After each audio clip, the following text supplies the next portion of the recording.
révélation du général Jean-Marie Michel Mokoko, le pouvoir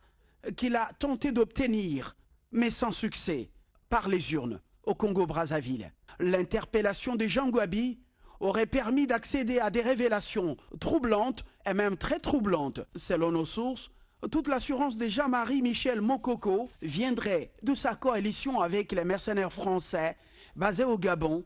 et ces derniers seraient prêts à faire leur incursion au Congo-Brazzaville par la vallée de Nyari pour occuper les villes de Sibiti, Dolizy, Nkaï et Pointe-Noire. Ces sources renseignent que le général Mokoko serait en train de préparer un plan depuis longtemps avec des mercenaires français basés au Gabon et à Kinshasa sous la houlette d'un certain Stéphane Ravion, ainsi qu'un Français particulièrement implanté dans les services de sécurité gabonais, où il aurait notamment joué un rôle majeur dans l'affaire Okeri. Stéphane Ravion collaborerait également avec Jean Gwabi, chargé de conduire l'insurrection dans la partie nord du Congo-Brazzaville, et ce dernier, alors interpellé, serait passé aux aveux, révélant le plan, mieux l'agenda d'un coup de force de Jean-Marie Mokoko. Ces sources renseignent que les mercenaires français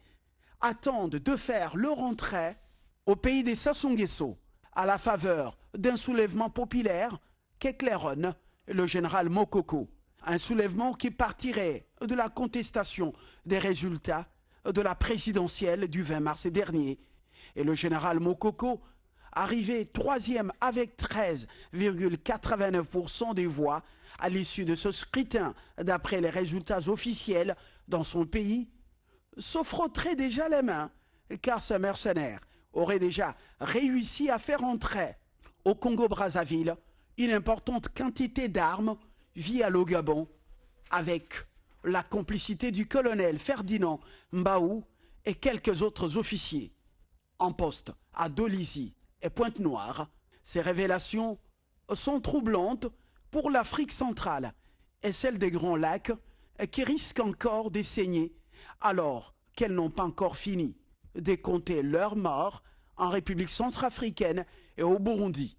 Pourquoi se préparer à marcher sur les cadavres et le sang de ses frères et sœurs pour arriver au pouvoir, alors qu'il fallait tout simplement les convaincre et surtout les amener à vous faire confiance à travers les urnes? La question reste pendante et fait grincer les dents dans cette Afrique qui se veut émergente.